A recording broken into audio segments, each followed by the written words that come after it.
سلام عرض میکنم خدمت تمام دوستان عزیز. امیر هستم و با یک ویدیو دیگه از کانال تک پاتوق در خدمت شما هستم. قبل از شروع این ویدیو تشکر میکنم از مهندس مظفریان عزیز که تو تهیه و جمع‌آوری این پاورپوینت به من کمک کردن. همچنین این ویدیو آموزشی درباره گریت فایرواله که گریت فایروال چیه و چگونه داره عمل میکنه که با توجه به افزایش قیمت دیتا سنترهای داخلی گفتم این ویدیو رو سریعتر آماده کنم و در اختیار شما قرار بدم. البته ویدیوهای مشابه هست ولی گفتم یه توضیح مختصری درباره گریت فایروال بهتون بدم و آخر ویدیو یه نمونم کانفیگ فرگمنت براتون بسازم تا با فرگمنت آشنا بشین. قبل از شروع ویدیو اگر از این نوع ویدیو خوشتون میاد کانال ما رو سابسکرایب کنین، همچنین این ویدیو رو لایک کنین و با دوستانتون به اشتراک بذارین. بریم سراغ توضیحات گریت فایروال.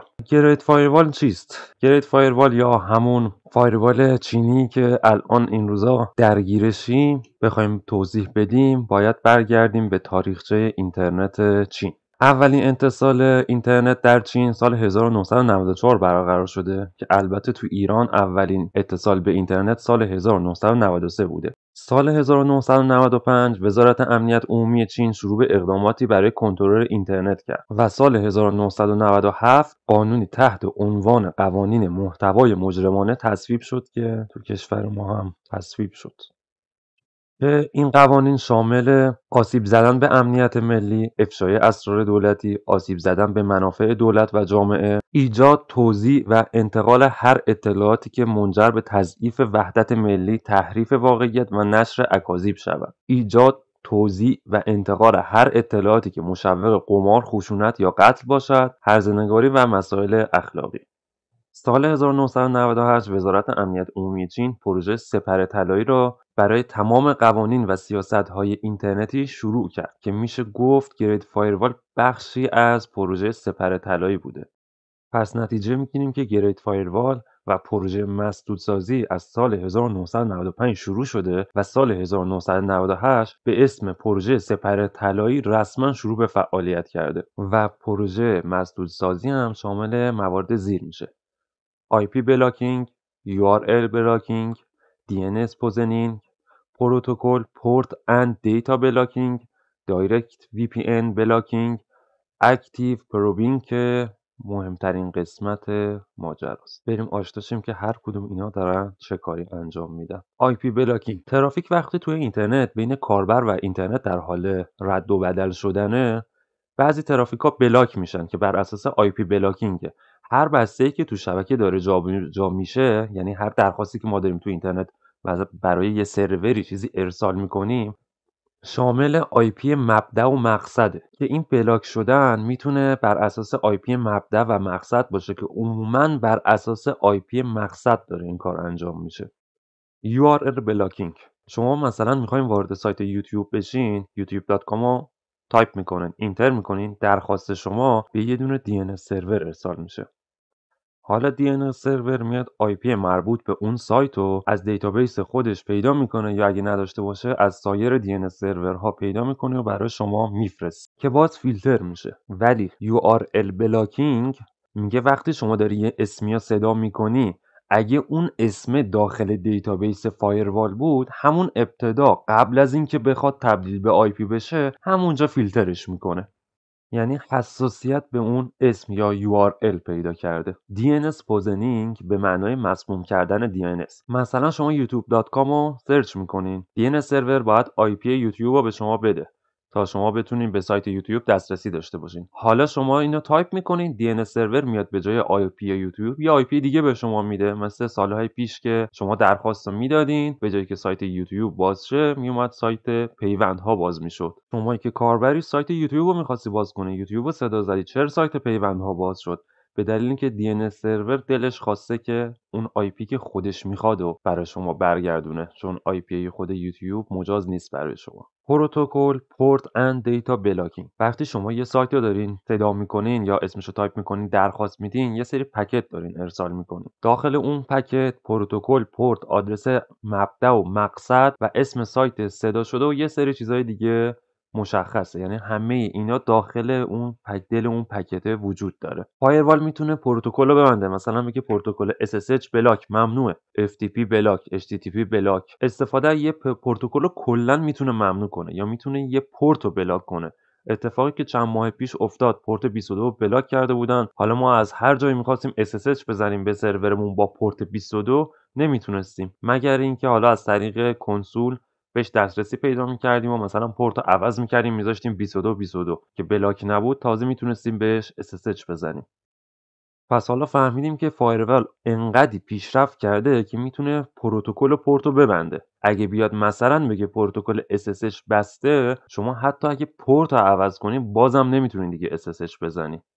فایروال حتی میتونه داخل پکت رو بررسی کنه، بگه اگر فلان کلمه توش بود، فلان IP توش بود، فلان پورت توش بود، فیلترش کن.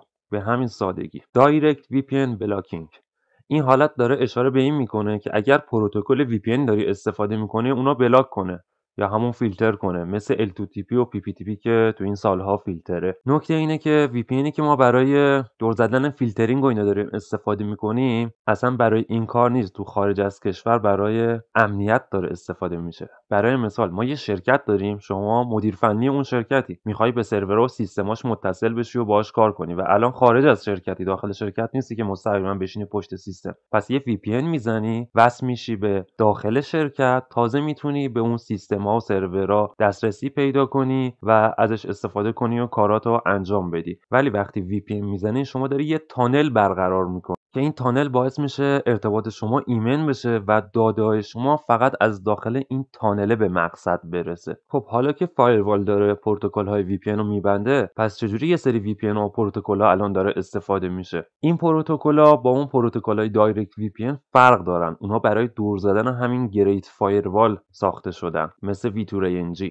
گریت فایروال، همه اینجا اشتباه نوشته شده، از شما عذرخواهی میکنم. برای همینه که گریت فایروال نمیتونست اونا رو تشخیص بده و رد میشه. البته تا سال 2011 اینکه شما میای یه سرور واسطه داخلی میخری و بس میشی، اون داستانش جداست، به اون قرار نیست بپردازیم اینجا. تا اینجا گریت فایروال تمام کارهایی رو میکرد که فایروال دیگه هم مثل فایروال ویندوز و میکروتیک و غیره هم میتونستن انجام بدن. میرسیم قسمت اصلی داستان، اکتیو پروبینگ. من یه کلاینتم یه درخواست ارتباط رو میدم. اگه پورت و پروتکل و IP مبدا و مقصد ممنوع باشه که بلاک میشه، ولی اگه ممنوع نباشه چی میشه؟ ارتباط برقرار میشه. یک سری روش هست برای دور زدن گریت فایروال که پس از اینکه حالا اون روش رو استفاده میکنیم، ترافیک عبور میکنه و ارتباط برقرار میشه و فیلترینگ عملا دور زده میشه. حالا برای اینکه شناسایی کنن اینجور ارتباطا رو اومدن چیکار کردن؟ یه یونیت درست کردن به نام دیپ پکت اینسپشن که مخفف ما داریم بهش میگیم DPI. یه یونیت بررسی و پردازشی برای پکت‌های عبوری از فایرواله که ترافیک به سمت DPI ارسال میشه و ترافیک تحلیل میشه، بعد عبور میکنه. مثلا میاد بررسی میکنه یه کاربر با یه IP خاص هر ترافیکی که میخواد ارسال کنه رو به یک نقطه خاص و به یک IP خاص داره ارسال میکنه. میاد میگه چرا این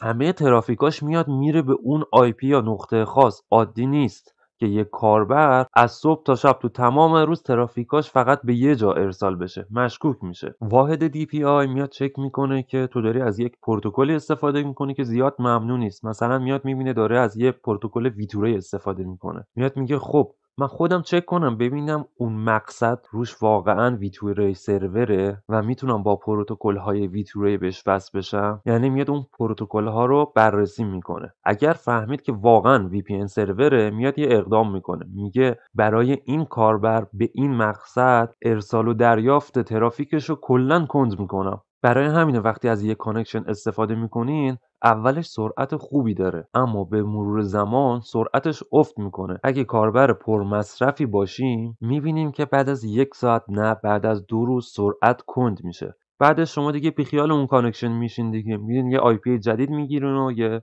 VPN سرور جدید ران میکنین و به اون وصل میشین. باز میبینین که سرعت اون خوبه، دارین استفاده میکنین، بعد یه مدتی دوباره کند میشه. حالا میاین پورت عوض میکنین، باز اونو تشخیص میده و کند میشه. پس این واحد DPI کلا داره تمام دیتاهای ما رو تحلیل میکنه. حالا یه چیز جالبی که وجود داره، مثلا شما به اون کانکشن اولی وصل شدی، استفاده کردی و کند شد، رفتی سراغ دومی هم استفاده کردی و کند شد، دوباره برگردی به همون کانکشن قبلی اولیه، میبینی که سرعتش خوب شده و دوباره میتونی با سرعت ازش استفاده کنی. داستان این چیه؟ واحد DPI میاد ارتباط مبدأ و مقصد رو چک میکنه. اگه VPN بود و جزء چیزایی بود که ممنوع بود میاد کندش میکنه ولی بلاکش نمیکنه. بعد از اینکه کندش کرد میاد توی یه بلک لیستی نگهش میداره و توی بازه‌های زمانی مختلفی که حالا بر اساس اون تنظیمی که رو فایروال شده مثلا 3 روز یه بار میاد چکش میکنه. اگه روی اون VPN سرور نبود میاد اون IP از بلک لیست خارج میکنه.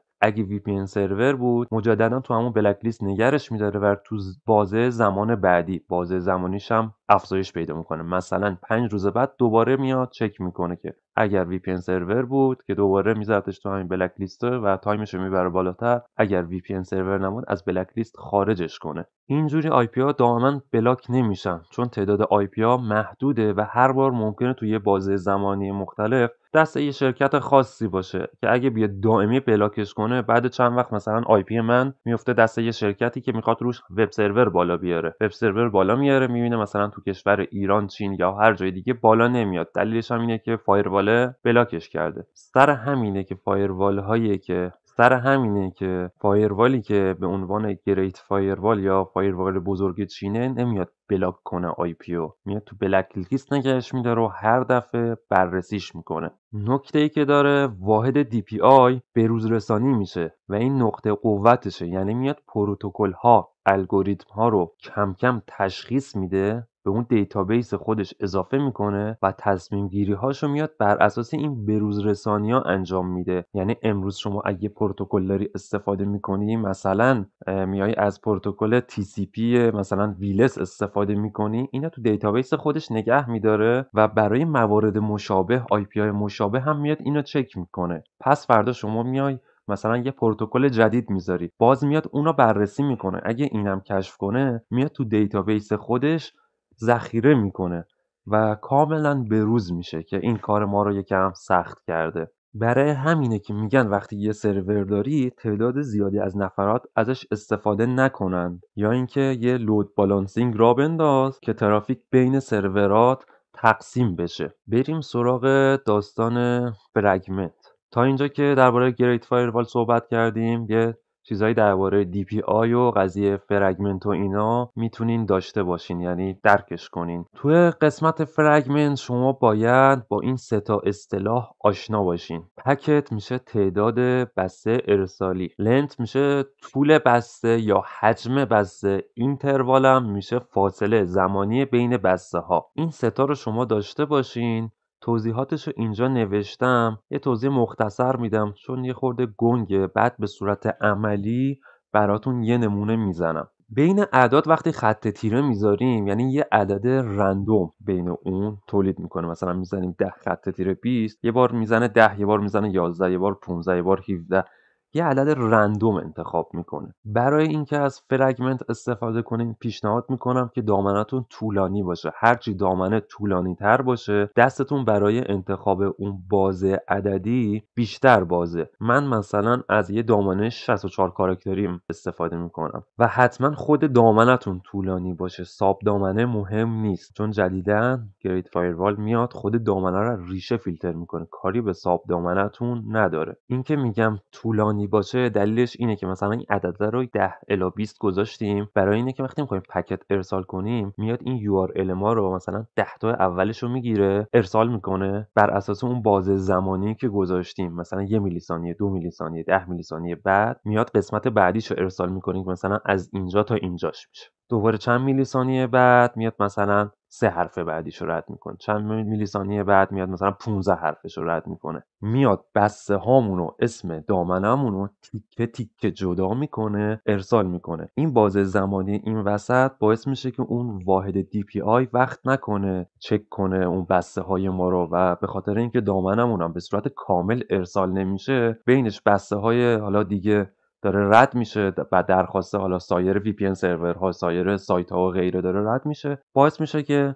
نادیده بگیره این دیتایی که ما داریم رد میکنیم و اکسپت بشه و رد بشه از گریت فایروال. از توضیح طولانی پرهیز میکنم. فقط شما مثلا یه VPN سرور یا V2 سرور دارین، میخواین این کار رو انجام بدین براش. شما میاد یه دونه دامنه طولانی انتخاب میکنین، یه ساب دامنه‌تون رو اختصاص میدین به اون IP تون، حتی اگر فیلتر باشه، حتی اگه دامنه‌تون هم فیلتر باشه. میرین داخل کلود فایلر اون IP تون رو میذارین زیر ساب دامنه‌تون و پروکسیش هم روشن میکنین. بقیه‌شو بریم به صورت عملی ببینیم. فقط نکته‌ای که داره که میتونین WSocket بزنین، از پورت‌های HTTP و HTTPS کلود فایلر میتونین استفاده کنین که پورت‌ها رو سعی میکنم توی کپشن براتون بذارم. نکته‌ای که داره، طبق تستایی که من کردم، حتما برای ویتوریتون، یعنی برای پنل ویتوریتون، سرتیفیکیت رو بگیرین، به خاطر اینکه با سرتیفیکیت بهتره. بسته TLS Hello داره که اینا رو قرار نیست توضیح بدم. یه سرچ بکنین، دوستان عزیزی هستن که توضیح دادن، مثل دوست عزیزی به نام که یه کانال داره به نام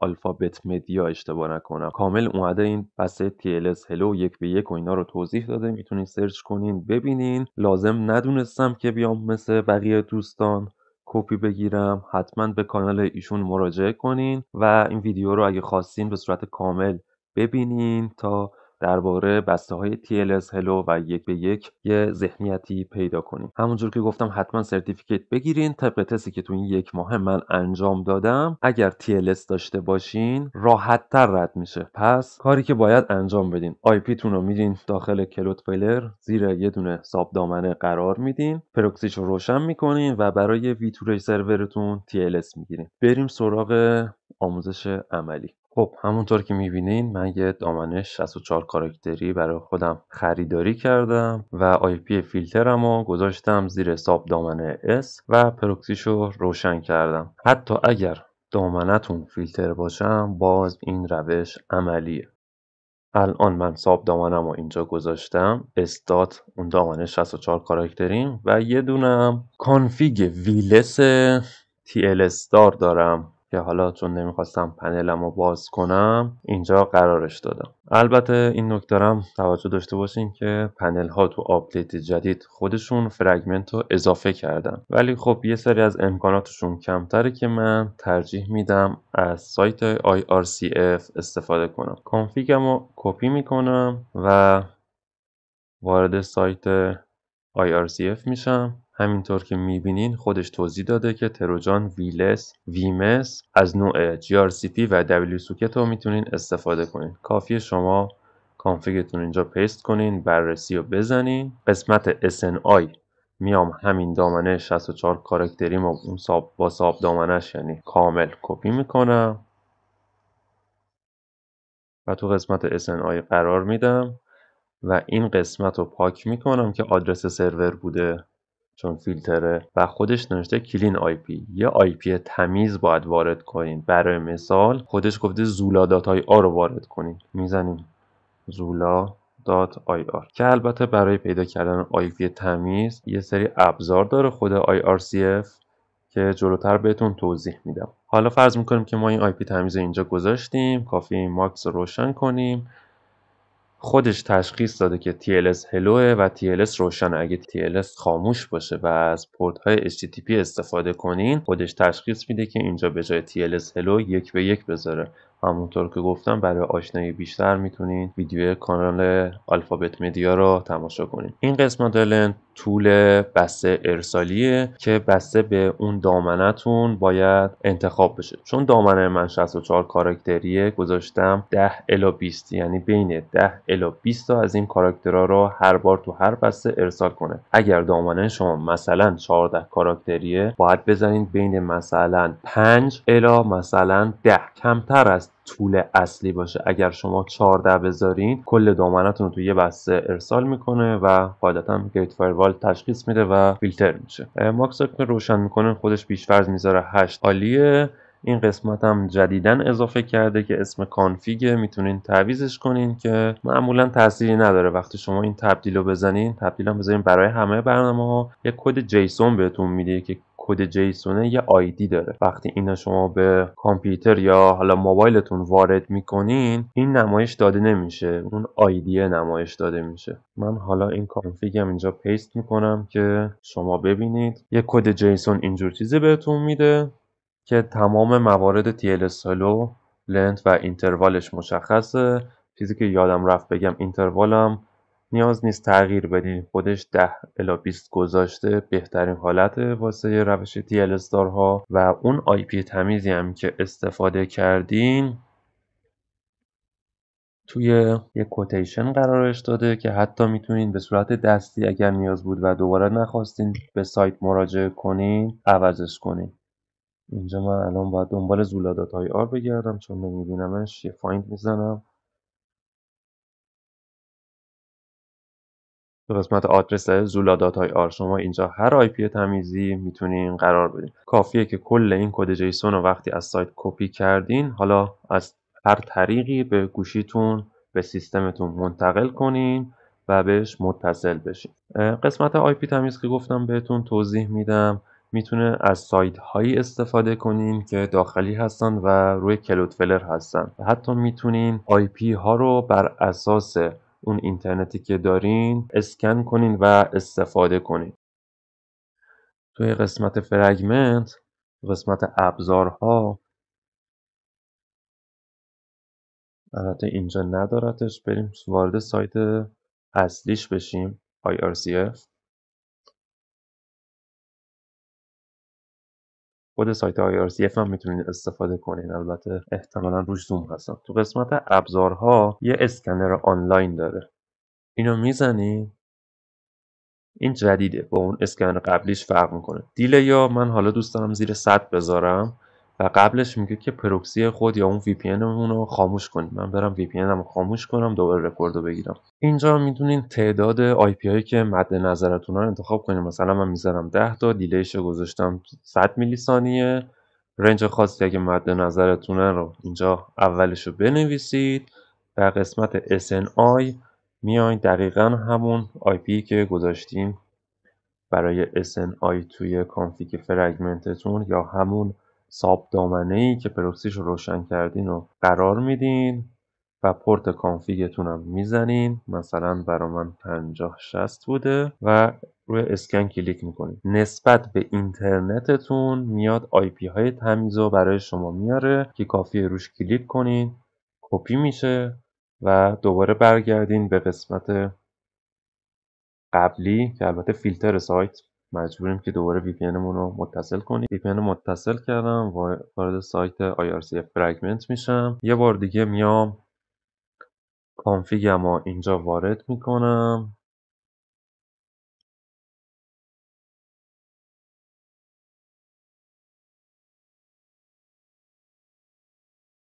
بررسی رو میزنم، این قسمت رو پاک میکنم. یکی از این IP تمیزایی که به دست آوردم رو کپی میکنم و اینجا پیست میکنم و داخل SNI هم همین SNI که اینجا گذاشته بودم و دوباره کپی میکنم، ماکس رو روشن میکنم. بقیه مواردم خودش به صورت پیش‌فرض نسبت به دامنه من درسته. میگم اگر دامنه‌تون تعداد کاراکتراش کمتره این عدد رو باید تغییر بدیم. روی تبدیل کلیک میکنم و کانفیگ جدید من ساخته شد. تمام این حرکات ها رو ما انجام دادیم و آشنا شدیم با گریت فایروال که بتونیم بدون سرور واسط ایران یه ارتباط پایدار با سرعت خوب داشته باشیم که تمام سرعت خوبتون شما برمیگرده به این آی پی تمیزه که رو هر اینترنتی و هر آی پی تمیزهای اون رو باید پیدا کنید. مثلا روی ایرانسل شاید این آی پی جواب نده، روی همراه اول مثلا خوب باشه. الان مثلا من اینترنتم زیتل بوده، روی زیتل این آی پی خوب بوده و به همین سادگی شما یه آی پی تمیز داشته باشین میتونین با سرعت عالی بدون سرور واسط متصل باشین. ممنونم که تا آخر ویدیو همراه من بودین. لایک، سابسکرایب و شیر فراموش نشه. تا ویدیوهای بعدی، خدا نگهدار.